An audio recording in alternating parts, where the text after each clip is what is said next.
باني الحمد يا لله. سلام يا سلام يا ما شاء سلام. الله ما شاء الله. ايوه لساني. ايه سجل امي جري نمني كوبا قبدن جرتو سارة. والله يعني كما سودي كما قبل سودي كم كما قبل. السلام عليكم ورحمة الله وبركاته أستاذ. عليكم السلام ورحمة الله وبركاته. كم سعودي؟ الحمد لله أنا مربي جلا من لسات من أمبيسا كتنا أمبيسا سبيكا. الله أكبر. أكمي إجولين باني؟ إجولين أشوف مجرد نانجرني أما دقيقة صدوا مدورة إنفورميشني كابونا أشوف مجرد نانجرني أما ريفو بالأستاذ بسام فان يوردو فاجر نانجت إجولين. أوكي. بكيت تيرا من بيكم يجرا؟ غاندا فرجتي أكسونا كسيت إنفورميشن إنجرو نما برغفوك إيه بايزو قرار رجرا إن شاء الله بودن لك وانو دافو يو مولود أبسا مري دعوة واندا بتو متكا يون جرو أما قويا لمن تنين كبول تتيادامي واني لفجلا نوجة ميرا. أيوة. Jarri immoo dhaabsisneerra lallaba amantaa waan jedhu kaafti jedhanii lallaba amantaa immoo guyyaa kaleessaas lallabamaa oolee jedhanii. مسلمة بيتشارة بسيسانيتين. Akkuma بنتين jaallatu أموتي وقتي. waan akkasii sana akka ijoolleen natti himtutti ijoollee hedduu infoormeeshinii warraa fuudhu bilbilee ijoolleen achi jirtu haga karaa irraa darbee jiippaasii nama kuffisutu akka lallabdi jedhan lallabuu keessaa. والله كوني ورياضة أمارة في جباتشو ورباتش زكاة كوني وان جباتشو ورباتش سنغالتي جري للبدي ما المسلمة ما تروي مسلمة وانا كم دي مو أكا سانا مقالا نمي قدامو أدي ما جيتشو دا سون سري لا متين كون. ijoolleen bahanii kunoo amma bahani. الحمد لله رب العالمين. Alhamdulillah bahanii mee? أيوة. Inshallah.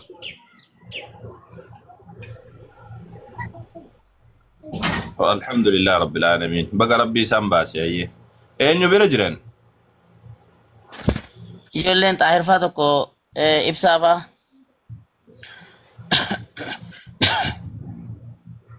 أيه شيخ بسافا. Ibsaa mucaasaa ibsaa Muhammad mucaa asirratti nu wajjin oolu. أيوة إبسا محمد أيوة. ربيني بقى باسيني ما شاء الله. إن شاء الله أبشروا. كان ردوا تنامون ومجروا كن إداني إذا مو مال تنا توانتي كودا. ابن تيمية رحمه الله تعالى يرومي كيدا منسا. Akkasi. دي ذلك يسد يرومي يرو كراني أولي دمني. سانيا كمان هيد الدبر سنيتي أكسمت تومو فايدان أكسمت دولي. نمني هذا لقي هيد آن كايو نمر أنا مقصبو. نمني سنغالتي Oromoo dhaaf jecha iyyuu Oromoodhaan arrabsamaatu kan hojjetu ni jira Sinigalte. Yeroo meeqa hidhamee yeroo meeqa maal ta'e. Oromoo fi hidhamee Oromoon ammoo kan isa arrabsu baay'ee jira. Nuti ammoo rabbii keenya rabbii isa galata beekuuf hojjenneeti yoo hidhamne yoo maal taane iyyuu ammoo namni duuba deebisuu danda'u illee hin jiru Sinigalte. Kuni bilaashuma dhama'uu isaaniiti malee wanni duuba deebisuu danda'u hin jiru. Daawaan karaa seeraatiin nuti koottaa. Yoo nuti seera cabsine nuti koottaa seera cabsitan jedha Sinigalte. Sanaan ala ammoo karaa osoo nuti seera qabnu osoo seera mootummaa biyya Itoophiyaallee guunneetiin hojjechuu jirru jidduudhaan ammoo dirqiidhaan lakki biyya kanatti akkasiidha kun akkanaadha jechuun sirriidhaa miti. Amma musliimoonni kaanii lallabuu jalqabanii jennaan pheenxeen waggaa 20 guutuu kan lallabaatiin turte maaf hin dhoowwamne dura mootummaan arguu dhabeessa. Amma musliimni lallaba jedhee ka'ee jennaan lakki Sinigaltee lakki lallaba amantii dhaabnee jirraa jedhan. Yoo musliimni dhiise ammoo pheenxeen lallabsiisan. Kuni zadeedhaan amantii ofiitiif hojjechuudha Sinigaltee. Mootummaan illee of ilaaluu qabu waan kana irratti qaamni mootummaadha. Mirga lammummaa waan jedhantu jira. Lammiin kamiyyuu waan tokko keessatti waan biyya ofii keessatti namni lammummaa isaatiin jechuudha kabajamuu qaba. Lammii kiyya jedhamee ittiin fudhatamuu qaba. Amantaa fedhe haa qabaatu. Amantaa fedhe haa qabaatu akkasiidha. Malee cinaa tokkoon gaafa pheenxeen lallabaatiin turte nam tokko dubbatan jiru. Haga jarri gurraa uummata duuchitu laal. Bakka sukkaar itti gurguramu, bakka kasalli itti gurguramu, bakka sooqiddaa dubartii dolcheef bakkanne yookaan ammoo shilingii faa nagadachuudhaaf baate irra dhaqaniitiin dhaabbatanii Yesuus gooftaadha fudhadhaa hin fayyitanii dhibee jalaa baatanii. Namni dhibee biraatutti jira hiyyummaadhaaf jecha nama nagaduudhaaf irra dhaabbataniitiin kanatti lallaban. Saniyyuu nun jeeqee nurraa deem jaahilna nu dadhaba. Poolisiin tokko irraa dhoowwu hin jiru. Nam tokko wanna jedhu hin jiru. Musliimni ammoo bakka akkasiitti miti bakka inni lallabu. Bakka namni itti wal gaheetti kabajaadhaan suuteedhee dhaabbatee rabbii tokkichatti amanaa jedheetti lallaba. Okay. Maal wal fakkaata kun silaa jeequmsa osoo jedhame nama jeequ osoo taatetti pheenxeedhamuu qabaa bara. Maal paasterii meeqatu asirratti viidiyoo gadhiisaatiin hin turre musliima harkaan qabeetiin amani Yesuusitti amani ka jedheetiin nama mirga namaadhaan waan godhu jechuudha. Giddiidhaan qabee. Qeessota meeqa jala deemanii qeessota kun nagarreessan qeessota meeqa kaasaa godhan. Qeessii nagaan karaarra deemu fa'aa itti dhaqaniitiin Yesuusitti amani jedhaniin. Seexanni karaa seexanarra deemu homaan godhu jedhanii nama mirga namaa dhiibuu osoo taate itti silaa pheenxeedhatu dhiibaa. Sini galtee pheentetu dhiibaa. Laakiin ijoolleen musliimaadha kana hunda hin goone. Dhaabbatanii sirnaan akka nam tokko dhaabbatutti amantii ofiidha labsan. Koottaa baradhaa jedhan kitaaba qoodan. Inni kuni yakkaa miti inni kun. Osoo yakka taate osoo musliimni jeeqaa jiraate sirriidha. Laakiin dhugaa qabdan isinillee gara tokko. Haqa sodaattan dhugaa sodaattan dhugatus immoo. Islaamummaan akka isin galtee sagalee guddaan barbaanne ni beektan. Sagalee xiqqaadhaan iyyuu akka namni islaamummaa qabatu. Bisa kana isin gaddisiise tunillee wama dhugaati. Laakiin mootummaan akka mootummaatitti mirga lammummaadhaan uummata lammii isaatiif eeguudha qaba. Musliimaaf kiristaanatti isin galtee musliimaaf kiristaana waaqeffataa maali sun jedhin hunda isaadhaan mirga isaaniidhaa eeguudha qaba jechuudha. Akkas beekamtii isaatiin alatti yookaan seera isaatiin alatti yoo deemame sahii seeraan ala deemtanii jechuu waan tokko. Laakiin ammoo osoo namni seeraan deemaatiin jiru ammoo wanna jechuun sirriidhaa miti. Isa kanarratti qaamni mootummaadhaa of ilaaluu qaba. Wallaahi dhugaaf jedha. Qaamni mootummaadhaa of ilaaluu qaba. Sirriitti of ilaaluu qaba. Akkasii bara mootummaa Itoophiyaati malee mootummaa pheenxeetii miti. Kana Dr. Abiyyiillee dubbachaa ture gaafa duraadha. Waan kanarratti ammoo warri qaamni seeraadhaa kan gara jalaallee jiru hundi isaa hubachuudha qaba. Mootummaa pheenxeetii miti kan dhaabbatee jiru.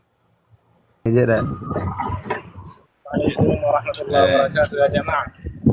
وعليكم السلام ورحمة الله وبركاته. باني الحمد لله. يا سلام ما شاء الله ما شاء الله. أيوة لساني. إيه سجل أمي جري؟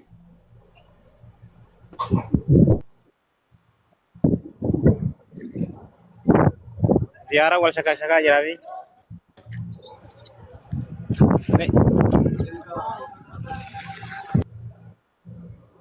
ما شاء الله.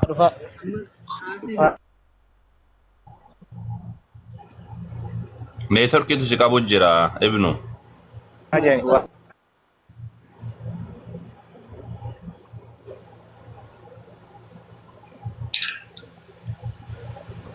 كومنتي جركنا سبيكر اللي ني تجري جرني Para pinti ko isi wano ulfato jecha.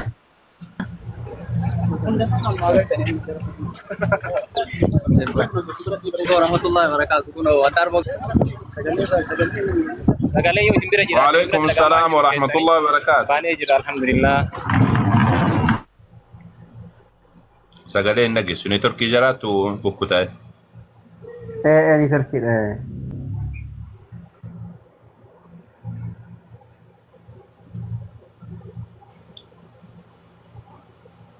نيتورك كابين. الحمد لله هندافو باون إساني وانقود دارا نيتورك تو كابين يا جماعة.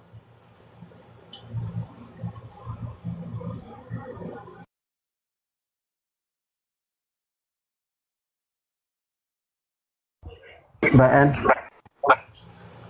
الله باني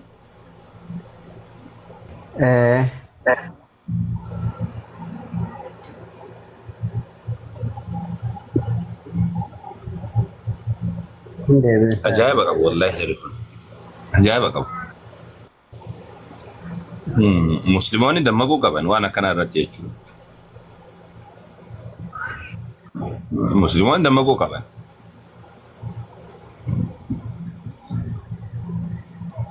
مسلمون دمجوا كمان السنغال Rabshaa gochuun sun taane laaki waan seerri hayyamuuni jabaachuu barbaachisa. Nama jabaate malee zamana kana nama dubbate malee eenyuyyuun si jala dhaga'uu hin danda'u. Miskiinummaadha. Sagalee ol qabi dubbadhu boo.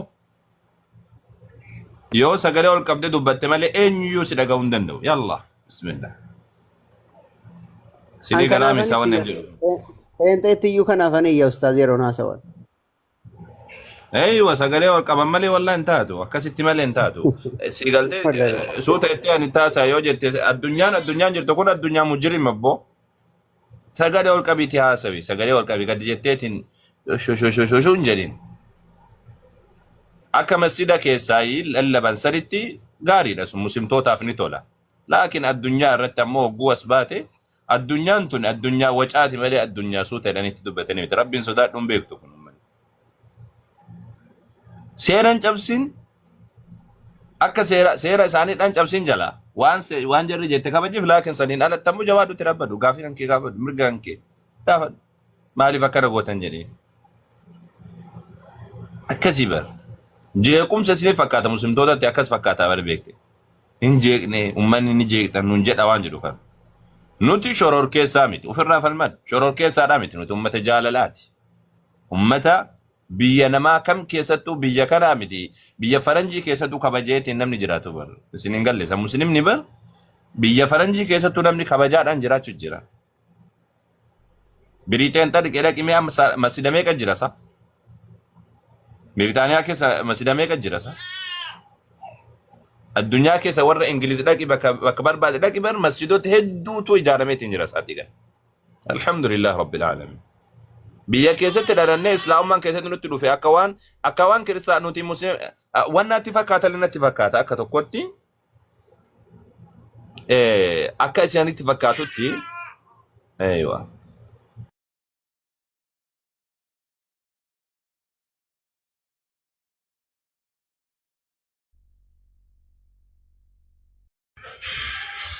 Kan.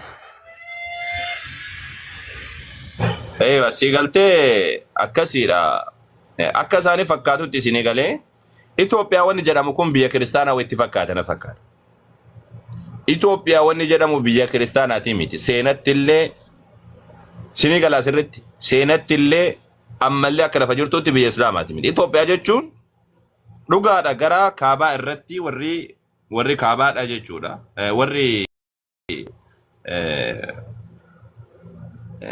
warri wannaadhaa kun jechuudha eenyu kan warri kaabaa kun kiristaanummaarra turan laakiin Itoophiyaa nama jirtu tun Itoophiyaa dur jirtuudha miti muslimtoota turre dur irraayyuu naannoon shawaadhaa muslima ture mootummaa shawaa jedhamee beekamaadha kun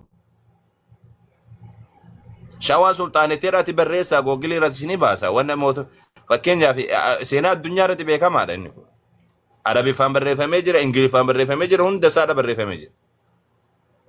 Mee tokko isinii mul'isa. Mee Biriitaanik ensikiloopiidiyaa tokko irraa isinitti mul'isa. Biriitaanikaa kanan beektanii Biriitaanikaa kana Moosu'aadha yookaan ammoo wanna bal'aadha. Akka addunyaatti beekamaadha Biriitaanikaa yoo jedhame beekamaadha yoo akka tasaadha ijoollee. Mee shawaa sulxaanetti isinii jedhee barreessu. Shawaa sulxaanet historical sirriitti ilaala amma sitti maal jedhee lafa kaa shawaa jettanii yoo barreessitan historical kingdom jedha Itoophiyaa keessatti mootummaa seenaa mootummaatii jedha seenaa mootummaati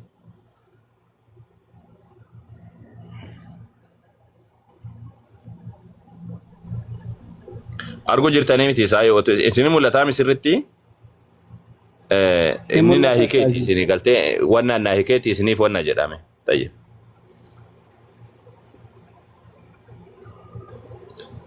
inni kun isa kanaadhame waan hiika san irraa deebisee isinii mul'isa bismillah aywa shawaa kan jedhamu argu jirtanii miti isaa historic kingdom of central Ethiopia jedha mootummaa jiddugala Itoophiyaa keessatti argamuudha jedheetiin dubbata. Isiin tuni shawaa sulxaanetti jedhamteeti yaamamaatiin turte. Islaamummaan bulaa turani. Islaamummaan bulaatiin turan. Mamlakatu Baalee al-Islaamiyyaan jirti. Mamlakatu Baalee al-Islaamiyyaan jirti. Dabalataan ammas ammoo mamlakat shirka al-Islaamiyyaa jirti. Hadiyyaan jirti. Darraan jirti. Darraan Salaalee keessa. Darraan jirti. Kun hundi isaa biyyoota musliimaadha turan. Laakiin ammoo mootummoota Habashaatti dhufaniitiin biyyoota kana weeraranii qabatan. Biyya musliimaadha qabatan. Akhirri isiidha Harar. Mamlakatu Harar. Islaamiyya. Ka warri adareedhaa qabu kana jechuudha. Kun ammoo Jimma. Kunniin warra xumuraati. Achi dura ammoo kun hundi isaatu turan. Namni hedduun hin beeku isin galtee wannaani hin beeku wantoota kanniin.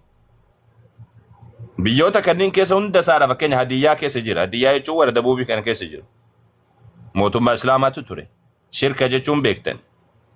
Shirka jechuun Arsii keessa ammaa bakkeetti argamu jechuudha. Baaleen hin beektanii mamlakatu Baalee Islaamiyyaa jedhanii. Darraan illee ammoo dharraa ka jedhaniin sanii. Dharraa ka jedhaniin sanii isiin ammoo Salaaleedha.